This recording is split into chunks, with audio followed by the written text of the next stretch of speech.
दोस्तों अगर कोई आपसे पूछे कि इलेक्ट्रिकल सिस्टम में ओवरलोड रिले लगे होने के बाद भी मोटर बर्नट आउट क्यों हो जाती है, मोटर क्यों जल जाती है, उसका वाइंडिंग इंसुलेशन क्यों फेल हो जाता है, तो आप क्या जवाब देंगे?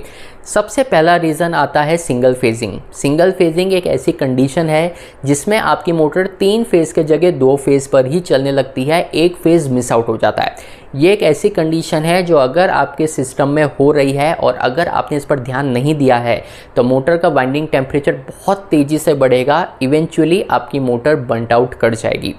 दूसरी कंडीशन होती है अर्थ फॉल्ट और शॉर्ट सर्किट केस।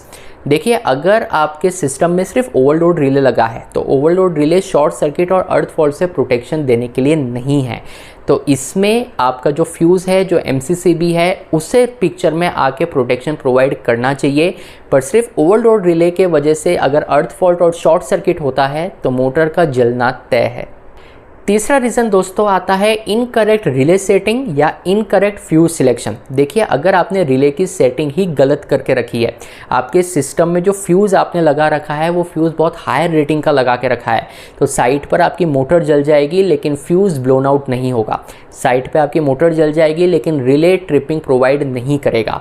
तो ऐसे में आपके रिले की सेटिंग आपने कितने पे कर रखी है, कितने रेटिंग का आपने फ्यूज़ यूज़ किया है, ये भी डिपेंड करेगा, ये भी इस चीज़ में कंट्रीब्यूट करेगा कि आपकी मोटर बच जाती है या बर्नट आउट हो जाती है।